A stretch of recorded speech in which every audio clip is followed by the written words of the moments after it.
ঘুমিয়ে পড়লাম। শরীর তেমন একটা ভালো না, পুরো শরীরে অনেক ব্যথা। তাই ঘুম থেকে উঠতে একটু দেরি হয়ে গেল।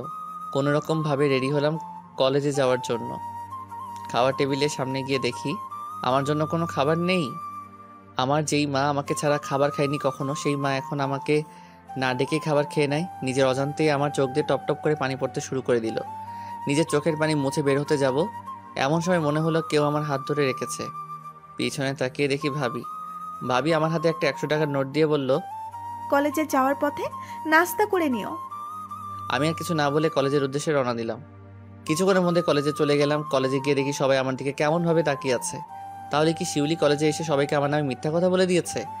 আমি এবার স্নেহাকে খুঁজতে শুরু করে দিলাম। খুঁজতে খুঁজতে দেখি স্নেহা একটা গাছের নিচে বসে আছে একা। আমি স্নেহার দিকে এগিয়ে যেতে থাকি, কারণ আমি জানি সবাই আমাকে অবিশ্বাস করলেও স্নেহা আমাকে অবিশ্বাস করবে না। ঈশান স্নেহার দিকে এগিয়ে যেতে থাকে। ঈশানের ভেতরে একটা ভয়ও কাজ করছে। শিউলি যদি আবার স্নেহাকে মিথ্যে বানোয়াট কথাগুলো বলে দেয়। ঈশান স্নেহার কাছে গিয়ে স্নেহার কাঁধের উপরে হাত রাখতেই স্নেহা উঠে দাঁড়িয়ে ঈশানের গালে ঠাস করে একটা থাপ্পড় বসিয়ে দিল। ঈশান হতবাক হয়ে স্নেহার দিকে তাকিয়ে রইল। এবার স্নেহা রাগী কণ্ঠে ঈশানকে বলল, তোর সাহস কি করে হয় আমাকে স্পর্শ করার? তোর মতো এমন বাজে লোক আমি আর দুটো দেখিনি। কি বলছো স্নেহা? কি হয়েছে তোমার? এমন করো কেন? স্নেহার গালে হাত দিয়ে বললাম কথাটা। স্নেহা এক ঝটকায় আমার হাত সরিয়ে দিল। হাত সরিয়ে দিয়ে বলল, তুই আবার আমাকে স্পর্শ করিস? তোর মতো নোংরা মানুষ আমাকে স্পর্শ করলে আমার শরীরও নোংরা হয়ে যাবে। তুই কিভাবে পারলি নিজের বোনের সম্মানের দিকে যোগ দিতে? তোর যখন এতই দরকার ছিল আমাকে বলতি, আমি না হয় তোকে সব দিয়ে দিতাম। স্নেহা আমাকে বিশ্বাস করো, শিউলি সব মিথ্যা কথা বলছে। ও আমাকে ফাঁসিয়ে দিচ্ছে। একটা মেয়ের নামে আবার মিথ্যে কথা বলিস তুই? একটা মেয়ে নিজের নামে এমন মিথ্যে কথা বলে? একটা মেয়ে কি নিজের ইজ্জত নিয়ে কথা বলতে পারে? আরে, আমি কাকে কি বলছি? তুই আমার সামনে থেকে চলে যা। তোর মুখ আমি আর জীবনে দেখতে চাই না। স্নেহা সবাই আমাকে অবিশ্বাস করেছে। আমি ভেবলাম আমাকে কেউ বিশ্বাস না করলেও তুমি তো অন্তত আমাকে বিশ্বাস করবে। তুমিও সবার মতো আমাকে অবিশ্বাস করলে। তোমার সাথে আমার এতদিনের সম্পর্ক, তুমি আমাকেই চিনলে। আমার সব থেকে বেশি কষ্ট এখন হচ্ছে। দেখ, তোর সাথে কথা বলতে আমার ঘৃণা হচ্ছে। তুই আমার সামনে থেকে চলে যা। আর কোনোদিন আমার সাথে যোগাযোগ করার চেষ্টা করবি না। কোনো চরিত্রহীন লোকের সাথে আমি আর যোগাযোগ রাখতে চাই না। এই কথা বলে স্নেহা চলে যেতে চাইলে আমি আবার স্নেহার হাত ধরে বললাম, স্নেহা আমার কথাটা একটু শোনো প্লিজ। আমি তোর কোনো কথা শুনতে চাই না। এই কথা বলে স্নেহা আবার চলে গেল। আমি কান্না করতে করতে ওখানে বসে গেলাম। কিছুক্ষণ পরে আমি ক্লাসের দিকে হাঁটা শুরু করে দিলাম। ক্লাসের ভিতরে ঢুকতেই সবাই আমার দিকে কেমনভাবে তাকিয়ে আছে। আমি গিয়ে আমার বন্ধু তুহিনের পাশে বসলাম। তুহিন আমাকে বলল, কিরে ঈশান, তোর নামে এসব কি শুনি আমি? তুই নাকি তোর চাচাতো বোন শিউলির সাথে খারাপ কিছু করার চেষ্টা করছিস? না দোষ, সব কিছুই মিথ্যা। শিউলি আমাকে ফাঁসানোর জন্য সবার কাছে মিথ্যা কথা বলেছে। কিন্তু কেন? এরপর আমি সব কিছুই তুহিনকে বললাম। এবার কি করবি তুই?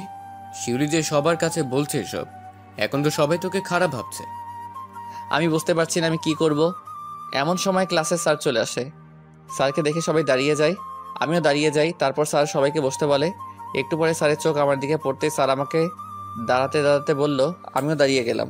এবার স্যার বলল, ঈশান, তোমাকে আমি মনে করতাম তুমি খুব ভালো ছেলে, কিন্তু তুমি এমন কাজ করবে ভাবতে পারিনি।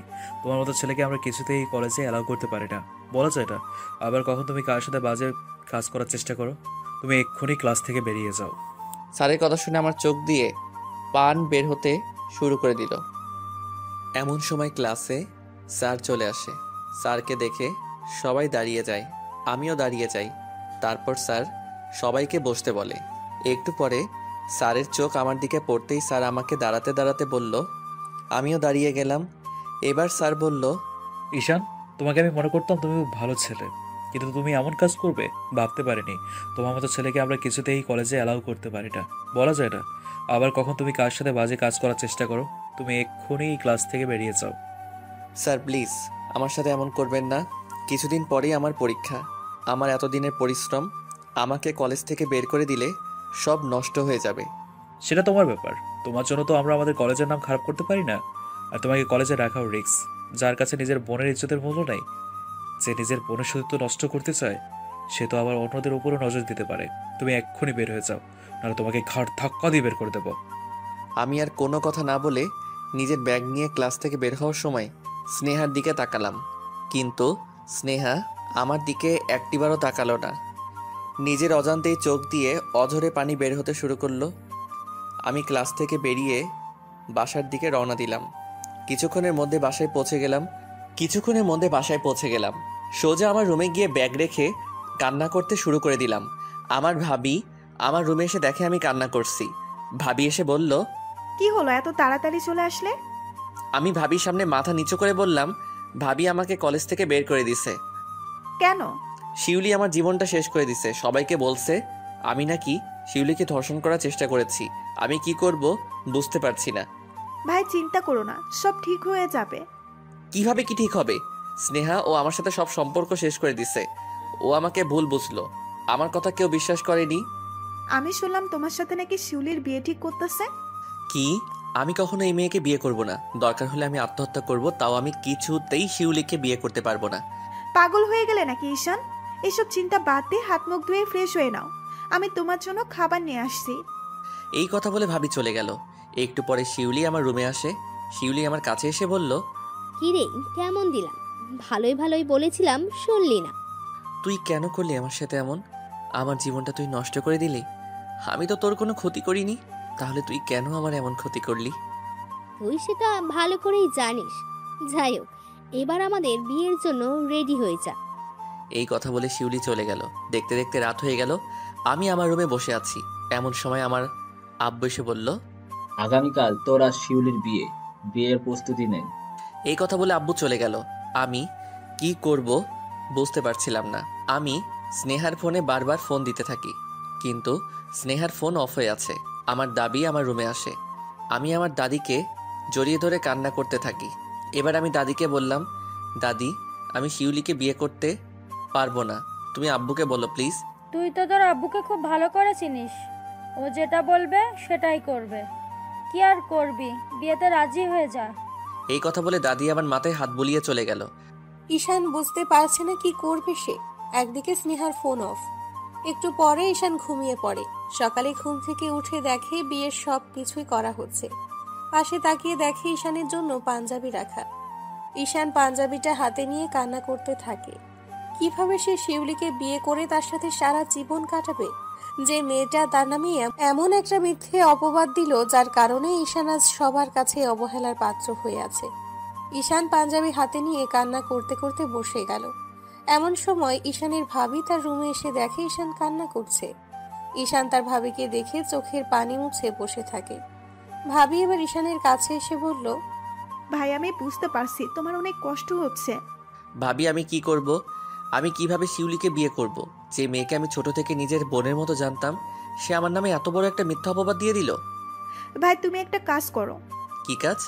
তুমি এক্ষুনি এখান থেকে পালিয়ে চলে যাও। এখানে থাকলে তোমাকে শিউলির মতো একটা বাজে মেয়েকে বিয়ে করতে হবে। তুমি এখান থেকে চলে যাও ভাই। এই নাও, এখানে কিছু টাকা আছে, এটা দিয়ে তোমার কিছুদিন কেটে যাবে, পরে একটা ব্যবস্থা করবে। আমি কান্নামাখা চোখে ভাবির দিকে তাকিয়ে রইলাম। ভাবি আমার হাতে টাকাগুলো ধরিয়ে দিয়ে বলল, তুমি চলে যাও এক্ষুনি, এখন সবাই বিজি আছে, এটাই সময়। এবার আমি নিজের চোখের পানি মুছে আমার কিছু জামা কাপড় নিয়ে ভাবির থেকে বিদায় নিয়ে বেরিয়ে যাওয়ার সময় দাদির রুমে গেলাম। দাদির রুমে গিয়ে দেখি দাদি শুয়ে আছে। দাদির পায়ে হাত দিয়ে সালাম করতে দাদির চোখ খুলে তাকিয়ে আমাকে বলল, কিরে তুই ব্যাগ নিয়ে কোথায় যাচ্ছিস? আমি চলে যাচ্ছি। এখানে থাকলে আমার জীবনটা শেষ হয়ে যাবে। আমি এই বিয়ে করতে চাই না। দাদি আমার ব্যাপারটা বুঝতে পেরে আমাকে জড়িয়ে ধরে কান্না করে দিল। দাদিকে বললাম, আমার মা বাবার দিকে খেয়াল রেখো দাদি, আসি আমি। এই কথা বলে নিজের চোখ মুছে বেরিয়ে পড়লাম বাসা থেকে। বাসা থেকে বেরিয়ে একটা রিক্সা নিয়ে নিলাম। তারপর রিক্সার মধ্যে উঠে রেল স্টেশনের দিকে চলে গেলাম। উদ্দেশ্য ঢাকা চলে যাব। গ্রামে আমার থাকাটা রিস্ক হয়ে যাচ্ছে। কেউ আমাকে এখানে দেখলেই বাসায় নিয়ে চলে যাবে।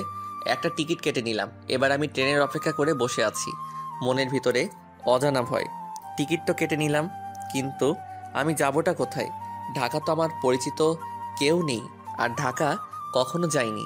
এসব ভাবছি বসে বসে। এমন সময় একটা মেয়ে এসে বলল, এই যে মিস্টার শুনছেন? মেয়েটার কথা আমার কান অবধি আসছে না, আমি চিন্তায় ডুবে আছি। এবার মেয়েটা আমাকে ধমক দিয়ে বলল, এই আপনি কি কানে শোনেন না? মেয়েটার ধমক শুনে আমার হুঁশ ফিরে আসলো। আমি বললাম, কি হয়েছে? কি হয়েছে মানে কি? আপনাকে আমি সেই কখন থেকে ডেকেই যাচ্ছি, আপনারা কোনো পাত্তাই দিচ্ছেন না। দুঃখিত, আমি খেয়াল করিনি। মন কই থাকে? হ্যাঁ, কতবার ডাকছি আমি। মেয়েটার এত প্রশ্ন শুনে একটু রাগী কণ্ঠে বললাম, কিছু বলবেন? রাগ দেখাচ্ছেন কেন? আজব, আমি আপনাকে রাগ দেখাবো কেন? কি সমস্যা সেটা বলুন আমাকে। আসলে একটা জিনিস জানার ছিল। কি জিনিস বলুন? আমি এখানে নতুন এসেছি, ফ্রেন্ডদের সাথে আসছি, কিন্তু সবাই আমাকে রেখে চলে গেছে। এখানকার কোনো কিছুই আমি চিনি না। যদি বলতেন এখানে টিকিট কাউন্টারটা কোন দিকে। এটা তো এখানে যে কাউকে জিজ্ঞেস করলেই হতো, যে কেউ দেখিয়ে দিত। কিন্তু আমি শুনেছি এখানের মানুষ নাকি খুব খারাপ হয়, আর এখানে নাকি টাকা পয়সা নিয়ে চলে যায়। তাই কাউকে জিজ্ঞেস করার সাহস পাইনি, তাই আপনাকে জিজ্ঞেস করলাম। তা আপনার কি করে মনে হলো আমি ভালো মানুষ? আমিও তো এমনই হতে পারতাম। আরে না, মানুষ দেখলেই আমি চিনতে পারি কে কেমন। আমি জানি আপনি খুব ভালো। আচ্ছা, এবার বলুন টিকিট কাউন্টারটা কোন দিকে। এবার আমি মেয়েটাকে টিকিট কাউন্টার দেখিয়ে দিলাম, তারপর আবার চুপচাপ হয়ে বসে রইলাম। কিছুক্ষণের মধ্যে ট্রেন চলে আসে, তারপর আমি ট্রেনে উঠে আমার সিট খুঁজে বের করে বসে রইলাম। জানালার পাশেই পড়েছে আমার সিট। নিজের সিটে বসে বাহিরের দিকে তাকিয়ে রইলাম। হঠাৎ করে একটা মেয়ে কণ্ঠে শুনে তাকাতেই দেখি সেই মেয়েটা আমাকে বলল, আরে আপনি এখানে কি করছেন? দেখছেন না ফুটবল খেলছি। আরে কি বলছেন এসব? আমি দেখি আপনি ট্রেনের ভিতরে বসে আছেন। তো দেখছেন যখন, এত প্রশ্ন কেন করছেন? বাবা, মনে হয় খুব রেগে আছেন। বাই দ্য ওয়ে, আমি নুসরাত। আপনার নাম কি? আমি ঈশান। ও, আপনি যাবেন কোথায়? জানি না, ট্রেন যেই অবধি যাই। এত কথা না বলে চুপচাপ থাকুন। দূর, আপনি যেন কেমন। ঈশান আর কোনো কথা না বলে আবার বাহিরের দিকেই তাকিয়ে রইল। এবার ট্রেন চলতে শুরু করে দিল। ঈশান বাহিরের দিকে তাকিয়ে রইল। এদিকে নুসরাত বারবার ঈশানের দিকে তাকাচ্ছে। নুসরাত বলল, আচ্ছা, আপনি চুপচাপ হয়ে থাকেন কেন? কথা বলতে ভালো লাগছে না তাই। ও, বাসা থেকে চলে যাচ্ছেন সেই জন্য মন খারাপ নাকি? না। আপনার ফোনটা একটু দেবেন প্লিজ। কেন? আসলে আমার ফোন অফ হয়ে গেছে, বাসা একটা কল দিব। সবাই হয়তো আমার জন্য চিন্তা করছে। আমি আর কোনো কথা না বলে ফোন বের করে নুসরাতের হাতে দিয়ে দিলাম। তারপর সে কলে কথা বলতে শুরু করে দিল। কথা বলে আবার আমার ফোন আমার হাতে দিয়ে দিল। আচ্ছা, ঢাকাতে কি আপনার কোনো আত্মীয় আছে? না। ও, আপনি থাকবেন কোথায়? তাও জানি না, দেখে আগে তো ঢাকা যাই, তারপর একটা ব্যবস্থা হয়ে যাবে। আচ্ছা, আপনার পরিবারে কে কে আছে? আমার পরিবারে সবাই আছে। আচ্ছা, আপনি কি চুপচাপ থাকতে পারেন না? কখন থেকে আমাকে প্রশ্ন করেই যাচ্ছেন। একটু চুপ থাকেন প্লিজ। নুসরাত আর কোনো কথা না বলে এবার চুপচাপ কিছুক্ষণ বসে রইল। যে মেয়ে কথা ছাড়া থাকতে পারে না, সেই মেয়েকে চুপ করিয়ে রাখা তো আর সম্ভব নয়। নুসরাত আবার বলল, আচ্ছা, একটা কথা বলার ছিল। এবার আমি নুসরাতের দিকে চোখ রাঙিয়ে তাকাতেই নুসরাত ভয় বলল, না থাক, কিছু বলার নেই। এবার নুসরাত মনে মনে ঈশানকে বকা দিতে থাকে। কিছুক্ষণ পরে ট্রেন একটা স্টেশনে গিয়ে থামে লাঞ্চ ব্রেকের জন্য। সবাই একে একে ট্রেন থেকে নেমে যেতে থাকে। ঈশানও নামতে যাবে, এমন সময় ঈশান তাকিয়ে দেখে নুসরাত বসে আছে। ঈশান বলল, লাঞ্চ করবেন না? না, আমার খিদে নাই, আপনি গিয়ে খেয়ে আসুন। ও আচ্ছা, ঠিক আছে, আমি গেলাম। এই কথা বলে আমি ট্রেন থেকে নেমে গিয়ে হাত মুখ ধুয়ে একটা খালি টেবিলে এসে বসলাম। এর মধ্যে নুসরাত এসে আমার সামনে বসলো। কি ব্যাপার, নেমে চলে আসলেন কেন? আসলে আমার খুব খিদে পেয়েছে, কিন্তু সমস্যা হচ্ছে আমার কাছে টাকা নেই। যা ছিল সব টাকার টিকিট কেটে ফেলেছি। ট্রেন স্টেশনে আমাকে নিতে লোক আসবে। এখন আপনি আমার টাকাটা দিয়ে দেন, আমি ওখানে গেলে দিয়ে দিব। ঠিক আছে।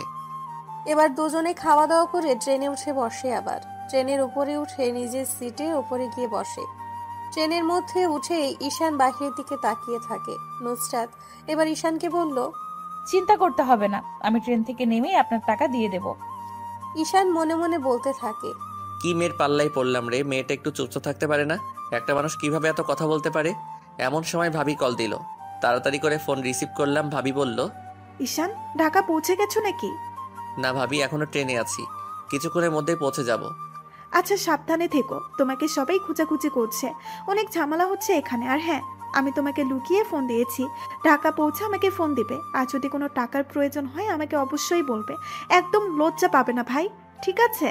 আচ্ছা ঠিক আছে, রাখলাম এখন, ভালো থেকো। ভাবি, আব্বু আম্মু দাদি সবাই কেমন আছে? সবাই ভালো আছে, তোমাকে তাদের নিয়ে চিন্তা করতে হবে না। রাখলাম ভাই, আল্লাহ হাফেজ। এবার ঈশান মোবাইলে গান ছেড়ে দিয়ে কানে ইয়ারফোন লাগিয়ে গান শুনতে থাকে। কিছুক্ষণের মধ্যে ট্রেন ঢাকায় পৌঁছে যায়। নুসরাত আগে ট্রেন থেকে নেমে যায়। ঈশান একটু পরে ট্রেন থেকে নেমে দেখে নুসরাত নেই। ঈশান একটা মুচকি হাসি দিয়ে হাঁটতে শুরু করে দেয়। মনের ভেতর ভয়, নতুন জায়গা, রাস্তাঘাট কিছুই চিনে না। যেদিকে তাকায় সেদিকেই শুধু বড় বড় দালান কোঠা। ঈশান হাঁটতে হাঁটতে ক্লান্ত হয়ে পড়ে, আবার খিদেও পেয়েছে। তাই সে একটা ছোটখাটো খাওয়ার হোটেল খুঁজে বের করে খাবার খেয়ে নেয়। রাত হয়ে গেল, এখন সে কোথায় থাকবে সেই চিন্তাও মাথায় ঘুরপাক খাচ্ছে। সে যে একটা বাসা নিবে সেই টাকাও তার কাছে নেই। ঈশান হাঁটতে হাঁটতে একটা ছোট টেবিল দেখতে পায়। এতক্ষণে ঢাকা শহর খালি হয়ে গেছে, রাস্তায় কোনো মানুষ নেই, নেই কোনো গাড়ি। ঈশান আর কোনো উপায় না পেয়ে টেবিলের ওপরে ব্যাগ রেখে সে ওখানেই ঘুমিয়ে পড়ে। কিন্তু কিছুক্ষণের মধ্যেই তার ঘুম ভেঙে যায়। ঈশান চোখ খুলে তাকিয়ে দেখে কয়েকজন মাতাল তার সামনে দাঁড়িয়ে আছে। ঈশান তাদের দেখে একটু ভয় পেয়ে যায়। এবার ঈশান মোবাইলে গান ছেড়ে দিয়ে কানে ইয়ারফোন লাগিয়ে গান শুনতে থাকে। কিছুক্ষণের মধ্যে ট্রেন ঢাকায় পৌঁছে যায়। নুসরাত আগে ট্রেন থেকে নেমে যায়। ঈশান একটু পরে ট্রেন থেকে নেমে দেখে নুসরাত নেই।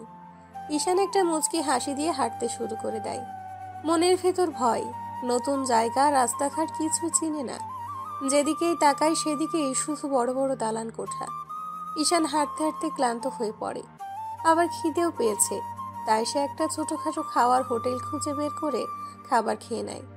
রাত হয়ে গেল, এখন সে কোথায় থাকবে সেই চিন্তাও মাথায় ঘুরপাক খাচ্ছে। সে যে একটা বাসা নিবে সেই টাকাও তার কাছে নেই। ঈশান হাঁটতে হাঁটতে একটা ছোট টেবিল দেখতে পায়। এতক্ষণে ঢাকা শহর খালি হয়ে গেছে, রাস্তায় কোনো মানুষ নেই, নেই কোনো গাড়ি। ঈশান আর কোনো উপায় না পেয়ে টেবিলের ওপরে ব্যাগ রেখে সেখানেই ঘুমিয়ে পড়ে।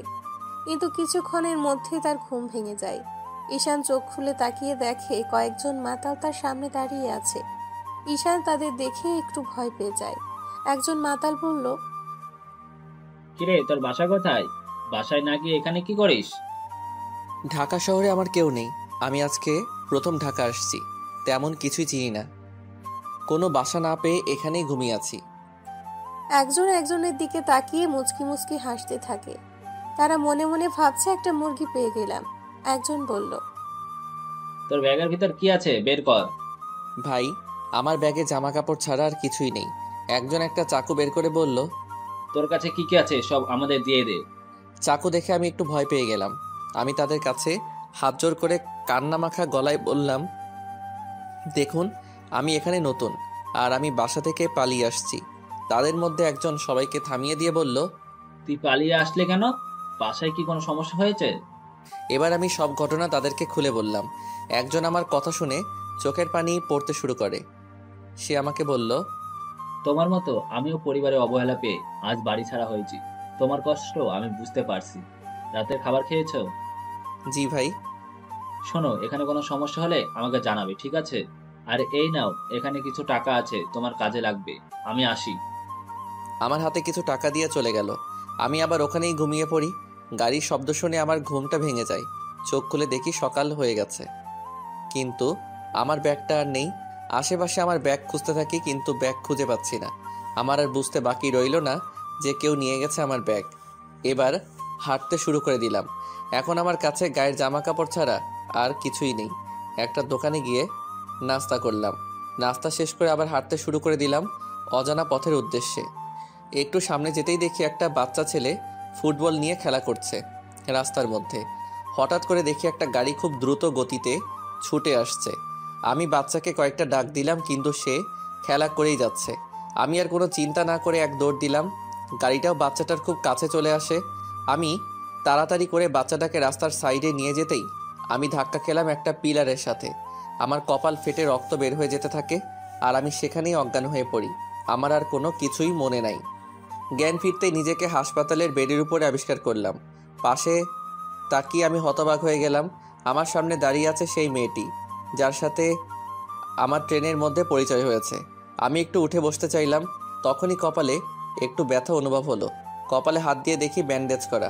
আমি নুসরাতের দিকে তাকিয়ে বললাম, আমি এখানে কি করে আসলাম? আপনাকে এখানে আমার আব্বু নিয়ে আসছে। আপনি যাকে বাঁচাতে গিয়ে অ্যাক্সিডেন্ট করছেন সে আমার ছোট ভাই। আপনাকে যে কি বলে ধন্যবাদ দিব তার কোনো ভাষা জানা নেই আমাদের। এমন সময় নুসরাতের আব্বু চলে আসে আমার কেবিনের ভিতরে। উনি এসে আমার পাশে বসে বলল, বাবা, তুমি এখন কেমন আছো? জি আঙ্কেল, এখন একটু ভালো আছি। নুসরাত বলল, আব্বু, তোমাকে আমি একটা ছেলের কথা বলেছিলাম না যে ট্রেনে পরিচয় হলো, উনি সেই ছেলে। তাই নাকি? বাবা, তোমাকে যে কি বলে ধন্যবাদ দিব।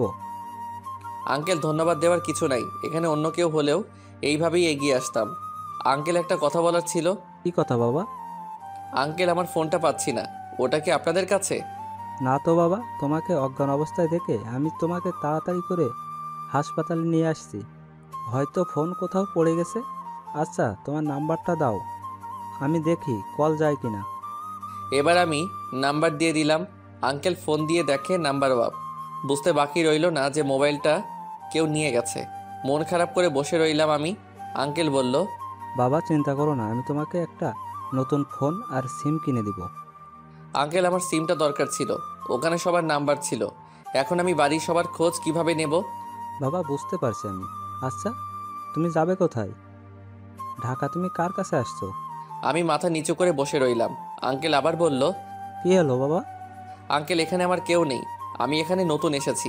আমার একটা সমস্যা হয়েছে, আর কাল রাতে আমার ব্যাগ নিয়ে চলে গেছে।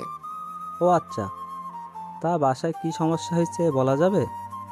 আসলে আঙ্কেল আমাকে মিথ্যা অপবাদ দিয়েছে। আমার পরিবারের অবহেলা সহ্য করতে না পেরে আমি বাসা থেকে বের হয়ে গেলাম। এবার আঙ্কেল আর নুসরাতকে সব কিছু খুলে বললাম।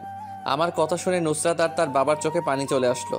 আঙ্কেল আমাকে বলল, তাহলে তুমি এখন থাকবে কোথায়? নুসরাত বলল, বাবা ওনাকে আমাদের বাসায় নিয়ে গেলে কেমন হয়? বাসা তো খালিই পড়ে আছে। ঠিক কথা বলেছিস। তাহলে বাবা তুমি আমাদের সাথে বাসায় চলো। আঙ্কেল আমার জন্য আপনাদের বাসায় সমস্যা হতে পারে। কোনো সমস্যা হবে না, তুমি আমাদের সাথে চলো। তুমি গেলে সবাই আরও অনেক বেশি খুশি হবে। এবার আমি রাজি হয়ে গেলাম। আঙ্কেলের কথা শুনে আমি রাজি হয়ে গেলাম তাদের বাসায় যাওয়ার জন্য। কিন্তু খুব ভয় হচ্ছে, কারণ অনেক দিন ধরেই আমার সাথে কোনো কিছুই ঠিক হচ্ছে না। ওখানে গিয়ে আবার কোন বিপদে পড়ি। মনের ভিতরে থাকা সব ভয় বাদ দিয়ে তাদের সাথে রওনা দিলাম। হাসপাতাল থেকে বেরিয়ে একটা রিক্সা নিয়ে আমাকে একটা বাসার সামনে নিয়ে চলে গেল। বাসার সামনে গিয়ে দরজার কলিং বেলে চাপ দিতে একটা মহিলা এসে দরজা খুলে আমাদের ভিতরে নিয়ে গেল। মহিলা প্রথমে আমাকে খেয়াল না করলেও পরে খেয়াল করে বলল, এই ছেলেটা কে? আঙ্কেল বলল, আরে তোমাকে একটা ছেলের কথা বলেছিলাম না, ও সেই ছেলে যে আমাদের ছেলে নয়নকে গাড়ি অ্যাক্সিডেন্ট থেকে বাঁচালো। ও আচ্ছা, বাবা তুমি দাঁড়িয়ে আছো, এখানে বসো, আমি গিয়ে তোমার জন্য নাস্তা নিয়ে আসছি। আঙ্কেল বলল, এত তাড়াহুড়ো করার কিছু নেই, ও আজ থেকে এখানেই থাকবে আমাদের ছেলের মতো। আঙ্কেলের কথা শুনে আন্টি একটা মিষ্টি হাসি দিয়ে বলল, তাহলে তো ভালোই হলো। তাদের এসব দেখে আমার চোখে পানি চলে আসলো। যেখানে আমার পরিবারের কেউ আমাকে বিশ্বাস করেনি, যারা আমাকে জন্ম দিয়েছে তারা আমাকে অবিশ্বাস করেছে, আর এখানে এনারা আমাকে ভালোভাবে চিনেও না, আর সবাই আমার কত খেয়াল রাখছে। এসব ভাবতে ভাবতে আমার চোখ থেকে পানি গড়িয়ে পড়ল। আন্টি আমার চোখের পানি দেখে বলল, বাবা তুমি কান্না করছো কেন? কি হয়েছে তোমার? আন্টি এটা কোনো কষ্টের কান্না না, আসলে যেখানে আমার পরিবার আমাকে বিশ্বাস করেনি, সেখানে আমি আপনাদের কাছে অপরিচিত হয়েও আপনার কিভাবে আমাকে আপনাদের পরিবারের একজন করে রেখেছেন। কান্না করো না বাবা, তুমি যাও, হাত মুখ ধুয়ে আসো, আমি তোমাদের জন্য খাবার নিয়ে আসছি। আঙ্কেল নুসরাতকে বলল, মা যা, ঈশানকে তার রুম দেখিয়ে দে। ঠিক আছে আব্বু। এবার নুসরাত আমাকে নিয়ে একটা রুমে চলে গেল। মেয়েটা এখনো সেই বকবক শুরু করে দিল। নুসরাত আমাকে বলল, আচ্ছা আমাদের বাসায় কি আপনার পছন্দ হয়েছে? আমি একটা মুচকি হাসি দিয়ে বললাম, আপনাদের বাসাটা খুব সুন্দর আর খুব গোছালো। সব আমার হাতে, এই বাড়ির সব কাজ আমিই করি। ও তার মানে এই বাড়ির কাজের মেয়ে আপনি? এই কথা বলেই আমি অন্যদিকে ফিরে হাসতে শুরু করলাম। একটু পরে নুসরাতের দিকে তাকাতেই দেখি মেয়েটা রেগে লাল হয়ে গেছে, রাগে ফসফস করে ফুলছে। আমি আর দাঁড়িয়ে না থেকে ওয়াশরুমের ভিতরে চলে গেলাম। ভয় বের হচ্ছিলাম না। একটু পরে দরজাটা একটু সরিয়ে দেখলাম মেয়েটা আছে কিনা। আমাকে চোরের মতো উকি মারতে দেখে নুসরাত খিলখিল করে হাসতে শুরু করলো। মেয়েটার হাসি শুনে এবার একটু ভয় কমে গেল। নুসরাত আমার দিকে এগিয়ে এসে বলল, আমাদের বাসার মেহমান, তাই কিছু বললাম না, খেতে আসুন। এবার চুপচাপ করে নুসরাতের সাথে খেতে চলে গেলাম। সবাই একসাথে খেতে বসলো। নয়ন আমাকে বলল, ভাইয়া আমি রাতে আপনার সাথে ঘুমাবো, ঠিক আছে? আমি মুচকে হাসি দিয়ে বললাম, ঠিক আছে। এবার সবাই আমার দিকে খাবার এগিয়ে দিতে থাকে। হুট করে আমার মায়ের কথা মনে পড়ে গেল। তখনই চোখ থেকে পানি বের হতে শুরু করলো। আন্টি বলল, বাবা কি হয়েছে তোমার আবার? আসলে আন্টি আমার মায়ের কথা খুব মনে পড়ছে। এমন সময় আমার আম্মু আমাকে নিজ হাতে খাইয়ে দিতেন। এই ব্যাপার, আসো আমি তোমাকে খাইয়ে দিচ্ছি। এবার আন্টি আমাকে তার নিজের হাতে খাইয়ে দিতে থাকে। আমাকে খাইয়ে দিতে দেখে নুসরাত বলল, এখন তো আমরা পর হয়ে গেছি, তাই না আম্মু? সবাই খিলখিল করে হেসে দিল। তারপর খাওয়া দাওয়া শেষ করে আমি আমার রুমে চলে গেলাম। রুমে গিয়ে খাটের উপরে বসতেই নয়ন আর নুসরাত চলে আসলো। নয়ন এসে আমার পাশে বসলো। নুসরাত বলল, আনার ভাই কিন্তু আপনাকে অনেক জ্বালাতে পারে, সাবধানে থাকবেন। আর কোনো সমস্যা হলে আমাকে ডাকবেন, আমি পাশের রুমে আছি। আপু, তুই মানে মিথ্যে কথা কেন বলিস? আমি কাউকে জ্বালাই না। তুই যা, এখন আমরা ঘুমাবো। নয়নের কথা শুনে নুসরাত নয়নের দিকে তাকিয়ে চোখ দিয়ে কিছু একটা ইশারা করলো। নুসরাত বলল, আচ্ছা ঠিক আছে, অনেক রাত হয়েছে, ঘুমিয়ে পড়ুন। এই কথা বলে নুসরাত চলে গেল। আমি আর নয়ন শুয়ে আছি। নয়ন বলল, ভাইয়া, তোমার বাসায় কে কে আছে? নয়নকে সব বললাম আমার বাসায় কে কে আছে। আমার শরীরটা একটু খারাপ লাগছে, তাই নয়নকে বললাম ঘুমিয়ে পড়তে। আমিও ঘুমিয়ে পড়লাম। পরের দিন সকালে ঘুম থেকে উঠে দেখি নয়ন নেই। আমি উঠে ফ্রেশ হতে ওয়াশরুমের ভিতরে চলে গেলাম। ফ্রেশ হয়ে বেরিয়ে এলাম খালি গায়ে। ওয়াশরুম থেকে বেরিয়ে এসে দেখি নুসরাত আমার রুমে। আমি খালি গায়ে থাকা একটু লজ্জা পেয়ে গেলাম। তাড়াতাড়ি করে একটা টি শার্ট গায়ে দিতে দিতে বললাম, আপনি এত সকালে এখানে কেন? এত সকাল, তাই না? ঘড়ির দিকে খেয়াল আছে? নুসরাতের কথা শুনে আমি ঘড়ির দিকে তাকিয়ে হতবাক হয়ে গেলাম। ঘড়িতে 10টা বেজে গেছে। হইছে, নাস্তা করতে আসুন। আমি নাস্তা করতে চলে গেলাম। নাস্তা খেয়ে নিজের রুমে বসে রইলাম। একটু পরে নুসরাত আমার রুমে আসলো। নুসরাত আমার রুমে এসে বলল, আপনার সাথে গল্প করতে আসলাম। কি গল্প করবেন? আচ্ছা, আপনি কি কখনো কাউকে ভালোবেসেছেন? হুম। আপনার লাভ স্টোরিটা শোনাবেন প্লিজ? আমার আর লাভ স্টোরি? একটা মেয়ের সাথে আমার 3 বছরের রিলেশন ছিল। আমার চাচাতো বোনের কথা বিশ্বাস করে আমার সাথে সব সম্পর্ক শেষ করে দিল। আপু তো আপনাকে ভালোবাসতো, তাই না?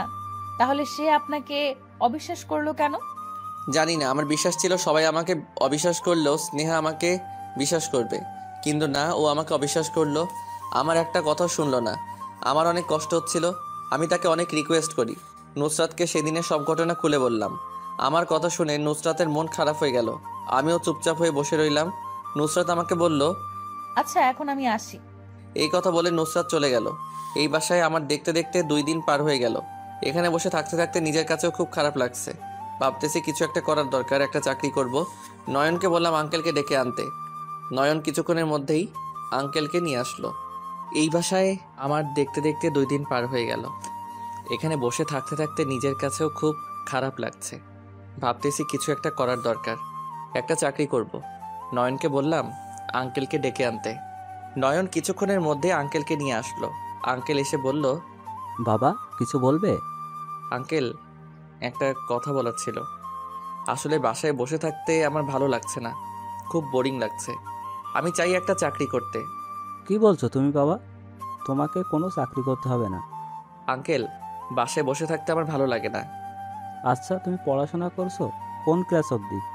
আঙ্কেল, আমার সামনে এইচএসসি পরীক্ষা। কি বলছো তুমি? তাহলে তো তোমার এখন পড়াশোনা করা দরকার। নুসরা তো এইবার পরীক্ষা দেবে তোমার সাথে। ও, কিন্তু আমার তো আর পড়াশোনা করা হবে না। আমাকে তো কলেজ থেকে বের করে দিয়েছে। সমস্যা নাই, তুমি নুসরাতের কলেজে ভর্তি হয়ে যাবে। আগে তুমি তোমার আগের কলেজে গিয়ে ওখান থেকে ছাড়পত্র নিয়ে আসতে হবে। তুমি কাল চলে যাও গ্রামে, ওখানে গিয়ে কলেজ থেকে ছাড়পত্র নিয়ে আসবে। ঠিক আছে আঙ্কেল। তারপর আঙ্কেল চলে গেল। রাতেই গ্রামে যাওয়ার জন্য সব কিছু ঠিকঠাক করে নিলাম। সকালে তাড়াতাড়ি বের হতে হবে, সেই জন্য রাতে খাওয়া দাওয়া করে ঘুমিয়ে পড়লাম। অনেক দিন পর গ্রামে যাব, খুব ভালো লাগছে। আবার মন খারাপও হয়ে যাচ্ছে। নিজের গ্রামে যাব, আব্বু আম্মুর সাথে একটু কথাও বলতে পারবো না। এসব ভাবতেই খুব খারাপ লাগছে। তারপরও তাদের একবার দেখে আসব। সকালে তাড়াতাড়ি করে আমি ঘুম থেকে উঠে রেডি হয়ে সবার থেকে বিদায় নিয়ে বেরিয়ে যাব। এমন সময় আঙ্কেল বলল, ঈশান, এই ফোন আমি তোমার জন্য নিয়েছি, এটা রাখো। আর ভিতরে একটা সিম আছে, কোনো সমস্যা হলে আমাকে জানাবে, আমার নাম্বার সেভ করা আছে। ধন্যবাদ আঙ্কেল। ধন্যবাদ দিতে হবে না বাবা, তাহলে যাও, সাবধানে যাবে। আমি সবার থেকে বিদায় নিয়ে বেরিয়ে পড়ব। পাশে তাকিয়ে দেখি নুসরাত মন খারাপ করে দাঁড়িয়ে আছে। নুসরাতকে বিদায় বলে বেরিয়ে পড়লাম। রেল স্টেশনে গিয়ে ট্রেনের টিকিট কেটে ট্রেনে উঠে গেলাম। 4 ঘন্টার মধ্যে আমি নিজের গ্রামে পৌঁছে গেলাম। একটা রিক্সা নিয়ে কলেজের উদ্দেশ্যে রওনা দিলাম। কিছুক্ষণের মধ্যে কলেজে পৌঁছে গেলাম। রিক্সা থেকে নামতেই আমার বন্ধু তুহিন আমাকে দেখে এগিয়ে আসে। তুহিন আমার কাছে এসে আমাকে জড়িয়ে ধরে বলল, কিরে, এতদিন কোথায় ছিলি তুই? আর তোর ফোন বন্ধ কেন? তোর কোনো খোঁজ খবর নেই। আসলে দোস্ত, আমার ফোনটা হারিয়ে গেছে, তাই কারোর সাথে কোনো যোগাযোগ করতে পারিনি। এতদিন কোথায় ছিলি সেটা তো বল আগে। এবার আমি তুহিনকে সব ঘটনা খুলে বললাম। তুহিন আমার কথা শুনে বলল, যাক, ভালোই হলো। এখন কি এখানে একবারে চলে আসলি নাকি? না রে, আজকেই আমার চলে যাব। কলেজে আসলাম, কিছু কাজ ছিল। কি কাজ? আসলে ছাড়পত্র নিতে আসছি, ঢাকা কলেজে ভর্তি হব, তাই কলেজ থেকে ছাড়পত্র নিতে আসলাম। বুঝলাম। দোস্ত, বাড়িতে সবাই কেমন আছে? মা, বাবা, ভাবি আর দাদি? দোস্ত, তোকে আর কি আর বলবো, তুই বাড়ি থেকে চলে যাওয়ার পরে তোর ভাবিকে বাসা থেকে বের করে দিয়েছে। তুহিনের মুখে এই কথা শুনে আমার মাথায় আকাশ ভেঙে পড়ল। আমি তুহিনকে বললাম, কি বলছিস এসব? ভাবিকে কেন বাসা থেকে বের করে দিবে? সবাই বলছে তোর ভাবি নাকি তোকে বাসা থেকে পালিয়ে যেতে বলছে, আর তার সাথে নাকি তোর খারাপ সম্পর্ক ছিল, তাই সবাই ভাবিকে অপমান করে বাসা থেকে বের করে দিয়েছে। উনি এখন তার বাপের বাড়িতে থাকে। তুহিনের কথা শুনে আমার চোখের পানি বের হয়ে গেল। আমার জন্য আমার ভাবিকে বাসা থেকে বের করে দিল। কোনো দোষ না করেও আমার ভাবিকে বাড়ি ছাড়া হতে হলো। ভাবির জন্য খুব খারাপ লাগছে। তুহিন বলল, কি আর করার আছে বল, কান্না করে কি করবি? তোর বাসায় যাবি নাকি? না ভাই, বাসায় যাওয়ার ইচ্ছেটা মরে গেছে, চল কলেজের ভিতরে যাই। আচ্ছা, স্নেহা কেমন আছে দোস্ত? স্নেহা তো ভালো আছে, সবসময় হাসি খুশি ভাবে থাকে, মনে হয় তোকে ভুলেই গেছে। আমি আর কোনো কথা বললাম না, সোজা কলেজের ভিতরে চলে গেলাম। ছাড়পত্র নিয়ে অফিস রুম থেকে বের হবো এমন সময় দেখি স্নেহা একটা ছেলের সাথে কথা বলছে। স্নেহাকে অন্য একটা ছেলের সাথে কথা বলতে দেখে খুব খারাপ লাগছিল। স্নেহার সাথে কথা বলতে খুব ইচ্ছে করছে, তাই ভাবলাম ওর সাথে একটু কথা বলে আসি। তাই স্নেহার দিকে এগিয়ে গিয়ে বললাম, স্নেহা কেমন আছো? স্নেহা আমার দিকে একবার তাকিয়ে আবার নিজের মুখ ঘুরিয়ে নিল। আমি আবার স্নেহা বলে ডাক দিলাম। স্নেহা বলল, আমি কোনো ধর্ষকের সাথে কথা বলতে চাই না, আপনি আমার সামনে থেকে চলে যান, আপনার মুখ দেখতেও আমার খারাপ লাগে। আমি কিছু বলার ভাষা খুঁজে পাচ্ছি না, অঝরে চোখের পানি পড়ছে। তুহিন আমার কাছে এসে বলল, এখানে দাঁড়িয়ে আর কত অপমান সহ্য করবি তুই, চল এখান থেকে। তুহিন আমাকে টেনে নিয়ে চলে গেল। এমন সময় আমার ফোনটা বেজে উঠল। ফোনের দিকে তাকিয়ে দেখি নুসরাত কল দিয়েছে। চোখের পানি মুছে ফোনটা রিসিভ করলাম। নুসরাত বলল, সবকিছু ঠিকঠাক ভাবে হয়েছে তো? হুম। আসবেন কখন? একটু পরে চলে আসবো। খাওয়া দাওয়া করছেন? হুম। আচ্ছা, বাসায় আসলে কথা হবে, ফোন রাখি। সাবধানে আসবেন। এই কথা বলে নুসরাত ফোন কেটে দিল। আমি তুহিনের থেকে বিদায় নিয়ে ঢাকার উদ্দেশ্যে রওনা দিলাম। 4 ঘন্টার মধ্যে ঢাকা পৌঁছে গেলাম। তারপর একটা রিক্সা নিয়ে বাসার সামনে চলে গেলাম। বাসার সামনে গিয়ে দরজার কলিং বেলে চাপ দিতেই আন্টি এসে দরজা খুলে দিল। বাবা, ওখানে সব ঠিকঠাক আছে তো? আন্টি, আমার শরীরটা খুব ক্লান্ত হয়ে আছে, আমার একটু রেস্ট করা দরকার। আচ্ছা বাবা, যাও, তুমি রেস্ট নাও। তারপর আমি রুমে গিয়ে ঘুমিয়ে পড়লাম। রাতের খাবার খাওয়ার জন্য নুসরাত আমাকে ডাকতে আসলো। উঠুন এবার, খাবার তো খেতে হবে নাকি? আমার খেতে ইচ্ছে করছে না, আপনারা খেয়ে নিন। সবাই আপনার অপেক্ষা করে বসে আছে, আসুন। আচ্ছা ঠিক আছে, আপনি যান, আমি আসছি। ওকে, তাড়াতাড়ি আসবেন। আমি হাত মুখ ধুয়ে খাবার খেতে চলে গেলাম। সবাই খাওয়া দাওয়া শেষ করে সোফায় এসে বসলো, আমিও বসলাম। আমাকে আঙ্কেল বলল, ঈশান, ওখানে কোনো সমস্যা হয়নি তো? তোমার বাসায় গিয়েছিলে? না আঙ্কেল, ওখানে একটা সমস্যা হয়ে গেছে। আমার জন্য আমার ভাবিকে বাসা থেকে বের করে দিয়েছে। কি বলছো তুমি? আঙ্কেল, আমার কাছে খুব খারাপ লাগছে। আমার ভাবি তো কোনো অন্যায় করেনি। আমার ভাবিকে কেন বিনা দোষে বাসা থেকে বের হতে হলো? সব আমার জন্য হলো। বাবা, নিজেকে দোষ দিও না, দেখবে সব ঠিক হয়ে যাবে। এখন যাও, ঘুমিয়ে পড়ো। কাল নুসরাতের সাথে কলেজে যাবে, নুসরাত তোমাকে নিয়ে গিয়ে ভর্তি করিয়ে দিবে।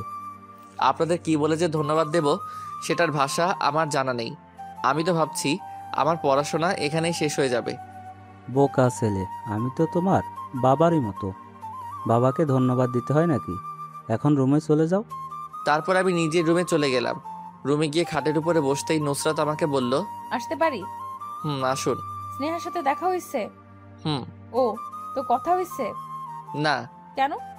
এবার আমি নুসরাতের কাছে সবকিছু বললাম। নুসরাত আমার কথা শুনে স্তব্ধ হয়ে গেল। একটু পরে নুসরাত চলে গেল, আমিও ঘুমিয়ে পড়লাম।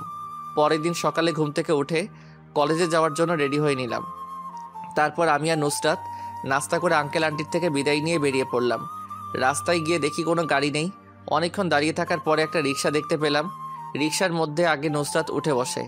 নুসরাতের পাশে বসতে আমার কাছে কেমন যেন লাগছে, তাই নুসরাত আর আমার মাঝে একটু গ্যাপ করে বসলাম। এমনভাবে বসে আছি যে কিছুর সাথে ধাক্কা খেলেই আমি নিচে পড়ে যাব। আমার এমন অবস্থা দেখে নুসরাত মুচকি মুচকি হাসতে থাকে। নুসরাত এবার বলল, ঠিক আছে, বসুন, আবার রিক্সা থেকে পড়ে যেতে পারেন। না, আমি ঠিক আছি। এই কথা বলে চুপচাপ হয়ে গেলাম। কিছুক্ষণের মধ্যেই আমরা কলেজের কাছে পৌঁছে গেলাম। নুসরাত আমাকে নিয়ে সোজা অফিস রুমে নিয়ে গেল। ভর্তির সব কাজ শেষ করে নুসরাত ক্লাসে চলে যায়। আসলে স্যার নুসরাতকে ক্লাসে চলে যেতে বলছে, আমাকে অফিসেই বসে থাকতে বলল। স্যার আমাকে নিয়ে ক্লাসে যাবে আর সবার সাথে পরিচয় করিয়ে দিবে। একটু পর স্যার আমাকে নিয়ে ক্লাসের দিকে চলে গেল। আমি ক্লাসের ভিতরে যেতেই আমার দিকে সবাই তাকিয়ে রইল, যেন তারা একটা ভূত দেখতে পারছে তাদের চোখের সামনে। আমি স্যারের সাথে ক্লাসের ভিতরে যেতেই সবাই আমার দিকে তাকিয়ে রইল। এবার স্যার সবাইকে আমার সাথে পরিচয় করিয়ে দিয়ে চলে গেল। আমি গিয়ে একটা ছেলের সাথে বসলাম। ছেলেটার নাম নিলয়। নিলয় আমার দিকে হাত বাড়িয়ে বলল, হাই, আমি নিলয়। হ্যালো, আমি ঈশান। আপনি কি কলেজে নতুন এসেছেন? হুম। আজ থেকে আমরা ফ্রেন্ড, ওকে? ঠিক আছে। হ্যাঁ, বাসা কোথায় আপনার?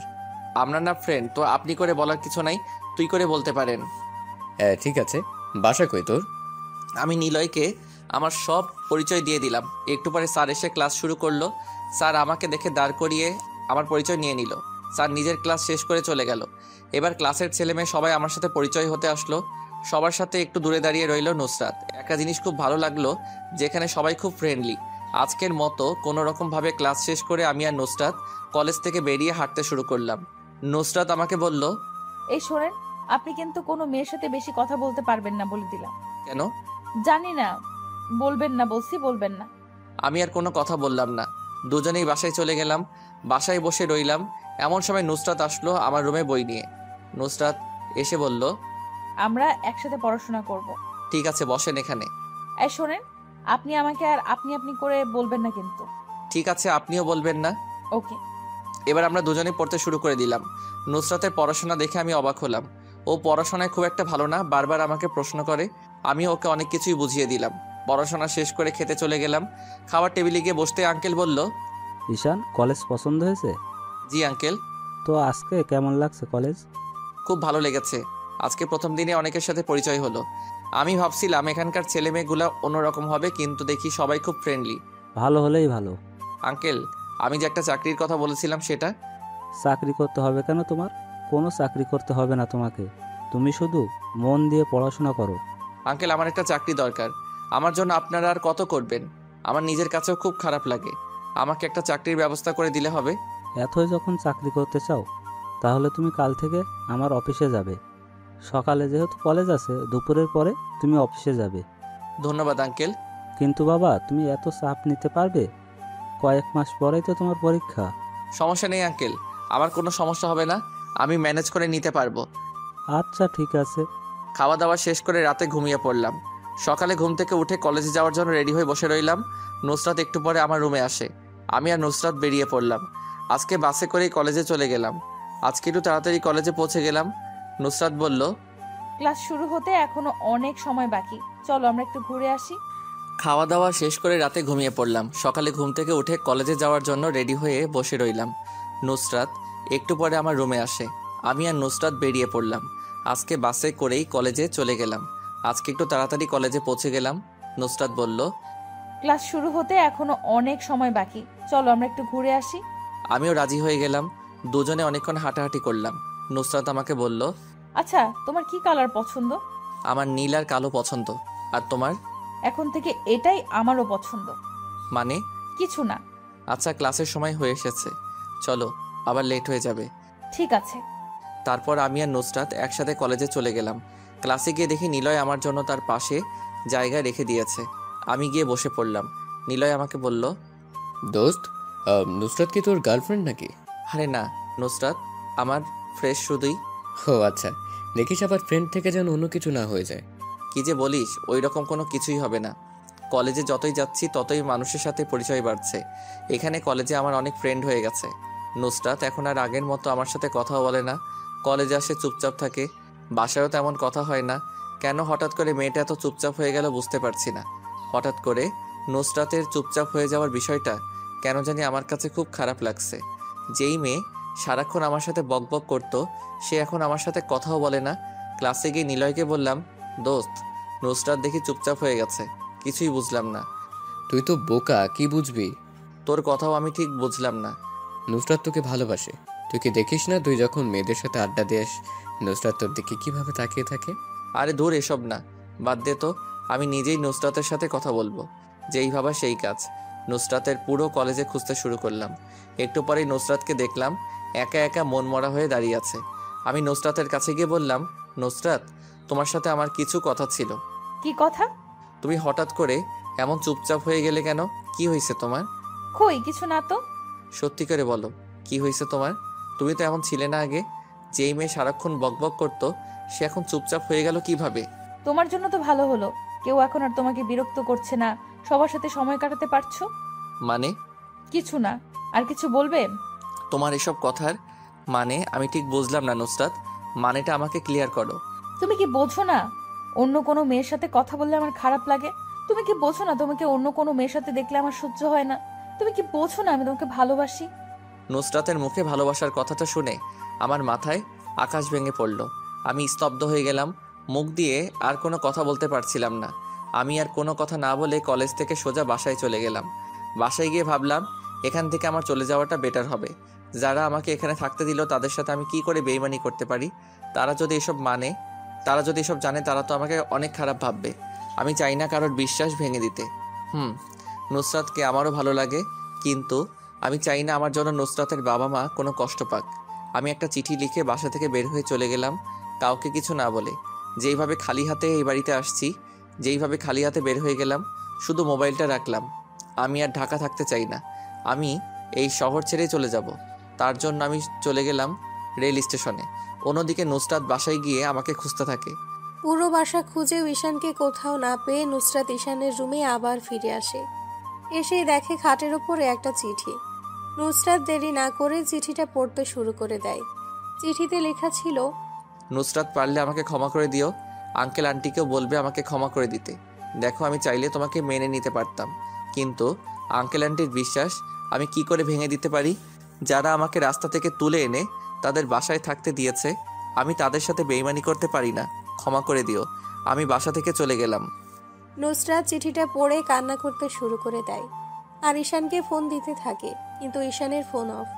নুসরাত একটা SMS দিয়ে নিজের হাত কেটে একটা চিৎকার দিয়ে অজ্ঞান হয়ে যায়। নুসরাতের চিৎকারের শব্দ শুনে নুসরাতের আব্বু রুমে চলে আসে। এসে দেখে নুসরাত ফ্লোরের উপর পড়ে আছে আর নুসরাতের পাশেই সেই চিঠি পড়ে আছে। উনি চিঠি হাতে নিয়ে দেখে এই অবস্থা। তাড়াতাড়ি করে নুসরাতকে হাসপাতালে নিয়ে যায়। নুসরাতকে হাসপাতালে নিতে নিতে উনি ঈশানের নাম্বারে অনেকবার কল দিল। ঈশান ট্রেনে অপেক্ষা করে বসে আছে। এবার ঈশান পকেট থেকে ফোন বের করে আর ফোন চালু করে দেখে অনেকগুলো কল। একটা SMS-ও এসেছে। SMS সিন করে দেখে নুসরাত একটা SMS দিয়েছে। এবার আমি SMS-টা পড়তে শুরু করে দিলাম। SMS-টা ছিল, ঈশান, আমি তোমাকে ছাড়া বাঁচতে পারবো না। তুমি ভালো থেকো, আমি চলে যাচ্ছি তোমার থেকে অনেক দূরে। আমি SMS-টা দেখে আর নিজের চোখের পানি আটকে রাখতে পারলাম না। হঠাৎ করে আমার ফোনটা বেজে উঠল। ফোনের দিকে তাকিয়ে দেখি আঙ্কেল কল দিয়েছে। আমি ফোন রিসিভ করতেই আঙ্কেল বলল, বাবা ঈশান, তুমি কোথায়? নুসরাতের অবস্থা ভালো না, ওকে হাসপাতালে নিয়ে আসছি, তুমি তাড়াতাড়ি আসো। আঙ্কেল, কি হয়েছে নুসরাতের? ও নিজের হাত কেটে ফেলেছে, এখন আমরা ওকে নিয়ে হাসপাতালে আসছি। আমি তোমাকে ঠিকানা দিয়ে দিচ্ছি, তুমি চলে আসো। আমি ফোন রেখে আঙ্কেলে দেওয়ার ঠিকানা অনুযায়ী হাসপাতালের সামনে চলে গেলাম। হাসপাতালের সামনে যেতেই আমার বুকের ভিতরটা কাঁপতে শুরু করে দিল। খুব ভয় লাগছে। আমি হাসপাতালের ভিতরে যেতেই দেখলাম আঙ্কেলের আন্টি দাঁড়িয়ে আছে। আমি তাড়াতাড়ি করে আঙ্কেলের কাছে গিয়ে বললাম, আঙ্কেল, নুসরাতের কি হয়েছে? আমার প্রশ্নের কোনো উত্তর না দিয়ে আঙ্কেল ঠাস করে আমার গালে একটা থাপ্পড় বসিয়ে দিল। আমি হতবাক হয়ে আঙ্কেলের দিকে তাকিয়ে রইলাম। আঙ্কেল আমাকে বলল, সব কিছুই তোমার জন্য হয়েছে। আমার মেয়ের যদি আজ কিছু হয়ে যেত, নিজেকে খুব মহান ভাবো, তাই না? আমি মাথা নিচু করে আঙ্কেলের কথাগুলো শুনলাম, শুধু কিছু বললাম না। আঙ্কেল আবার বলল, ঈশান, নুসরাত আমার একমাত্র মেয়ে। আমি নুসরাতকে অনেক ভালোবাসি। তুমি নুসরাতকে ভালোবাসো, আমাকে বললে কি আমি তোমাদের কিছু বলতাম? তোমার মতো ছেলে পাওয়া তো আমার মেয়ের জন্য ভাগ্য। আঙ্কেল, দেখো ঈশান, আমার মেয়ে কাকে পেলে সুখে থাকবে আমি সেটাই চাই। আমার মেয়েকে আমি তোমার হাতে তুলে দিতে চাই। আশা করি তুমি আমার কথাটা রাখবে। এমন সময় একটা নার্স এসে বলল, রোগীর জ্ঞান ফিরেছে, আপনারা চাইলে দেখা করে আসতে পারেন। আঙ্কেল আমাকে বলল, যাও বাবা, আমার মেয়ের সাথে দেখা করে আসো। আমি আর কোনো কথা না বলে নুসরাতের কেবিনের দিকে চলে গেলাম। কেবিনের ভিতরে যেতেই নুসরাত আমাকে দেখে নিজের মুখ ঘুরিয়ে নিল। আমি নুসরাতের কাছে গিয়ে কান্না মাখা গলায় বললাম, এসবের মানে কি নুসরাত? তোমার যদি কিছু হয়ে যেত তখন কি হতো? তুমি তো খুশি হতে, আর কি? তুমি তো এটাই চাইছো, যাতে আমি মরে যাই। একদম চুপ। এসব কথা আর কখনো বলবে না, কেন? কারণ আমিও তোমাকে ভালোবাসি। সত্যি? হুম। নুসরাত এবার ঈশানকে জড়িয়ে ধরে। ঈশানও নুসরাতকে জড়িয়ে ধরে খুব শক্ত করে। এমন সময় আঙ্কেল আন্টি ভেতরে চলে আসে। আঙ্কেল আন্টি আসার শব্দ শুনে দুজনেই লজ্জা পেয়ে যায়। ঈশান লজ্জা পেয়ে কেবিন থেকেই বেরিয়ে গেল। পরের দিন নুসরাতকে বাড়িতে নিয়ে যাওয়া হলো। নুসরাত আর ঈশানকে একসাথে বসিয়ে রেখে আঙ্কেল বলল, বাবা ঈশান, তোমাকে একটা কথা বলার ছিল। কি কথা আঙ্কেল? আমি তোমার আর নুসরাতের বিয়েটা দিয়ে দিতে চাইছি। আমি চাই তোমরা বিয়ে করে সংসার জীবন শুরু করো। আঙ্কেল, আর কয়েক মাস পরে আমাদের পরীক্ষা, এখন বিয়ে করা কি ঠিক হবে? এতে আমাদের পড়াশোনার ক্ষতি হবে। ঠিক আছে, তাহলে তোমাদের পরীক্ষার পরেই তোমাদের বিয়ে হবে। আমি নুসরাতের দিকে তাকাতেই নুসরাত একটা মুচকি হাসি দিল। আমি রুমে চলে গেলাম। কিছুক্ষণ পরে নুসরাত আমার রুমে চলে আসে। তুমি এই সময় এখানে? আসতে মানা নাকি? এই রুমে তো কিছুদিন পরে আমিও থাকবো। থাকবে সেটা কিছুদিন পরে, এখন না। এখন নিজের রুমে গিয়ে ঘুমিয়ে পড়ো। না, একটা দাও। কি দেব? বুঝে না, কিস দাও। এবার আমি নুসরাতের কপালে একটা চুমু দিলাম।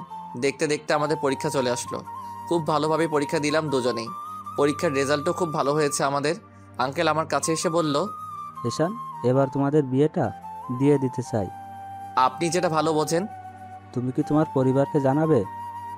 আঙ্কেল, এখন আমার পরিবার বলতে শুধু আপনারাই আছেন। আমার অন্য কোনো পরিবার নেই। তো আর কাউকে জানানোর প্রয়োজন মনে করি না। যে পরিবার আমাকে অবিশ্বাস করে বাড়িঘর ছাড়তে বাধ্য করছে, তারা আমার কিসের পরিবার? ঠিক আছে বাবা, তাহলে আগামীকাল বিয়ের কাজ শুরু করি। ঠিক আছে আঙ্কেল। পরের দিন কোনো ঝামেলা ছাড়াই আমার আর নুসরাতের বিয়েটা হয়ে যায়। তেমন বড় করে অনুষ্ঠান করা হয়নি, না হলে আমার সকল পাঠক পাঠিকাদের ইনভাইট করতাম। যাই হোক, বিয়ের সব কাজ সম্পন্ন হয়ে গেল। বিয়েতে শুধুই আমার আর নুসরাতের কয়েকজন বন্ধু আসছে, নিলয়ও আসছে। ভালোই ভালোই বিয়েটা হলো। দেখতে দেখতে রাত হয়ে গেল। বাসর ঘরে নতুন বউ অপেক্ষা করছে আমার জন্য, আর এইদিকে আমার বন্ধুরা আমাকে যেতেই দিচ্ছে না। আল্লাহ ভালো জানেন আমার কপালে কি আছে আজ, ভালোবাসা নাকি দুঃখ। নিলয়কে বললাম, দেখ ভাই, তোরা তো জানিস নুসরাত কতটা রাগী। এত লেট করলে আমার খবর আছে। বুঝতে পারছি। বউ পেয়ে এখন বন্ধুদের ভুলে গেলি?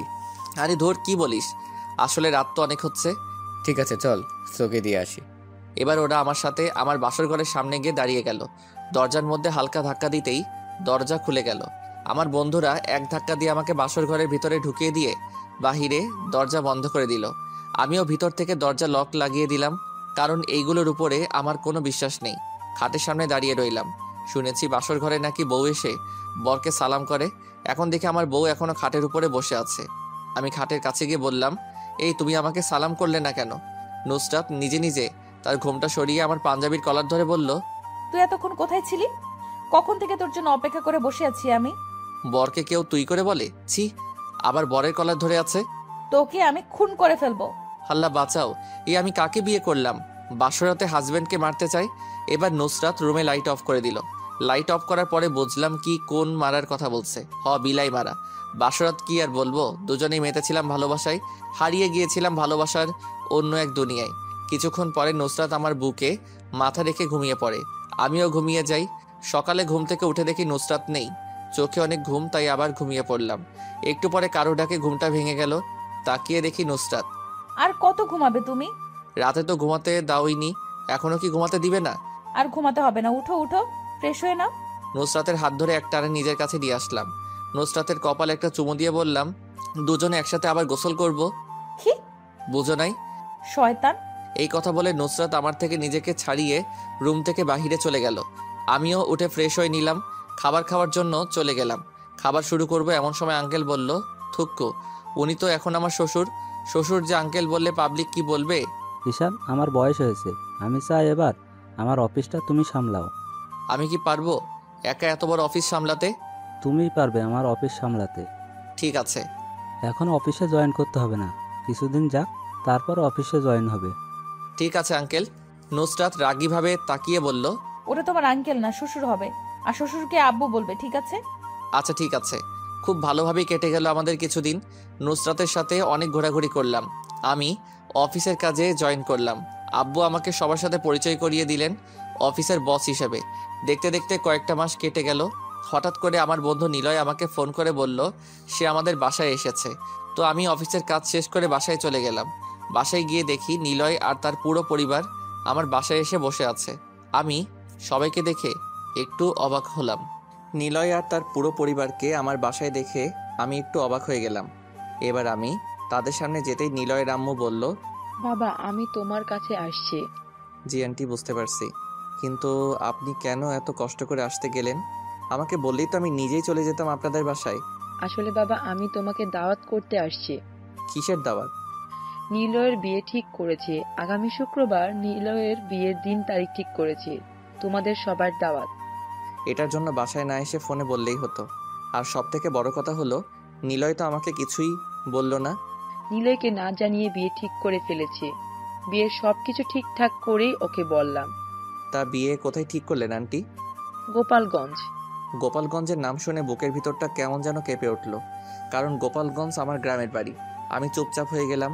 আর গোপালগঞ্জ তো আর ছোট কোনো এলাকা না, আমি কেন এসব নিয়ে ভাবছি। আন্টি বলল, কি হলো বাবা, কথা বলছো না কেন তুমি? কিছু না আন্টি।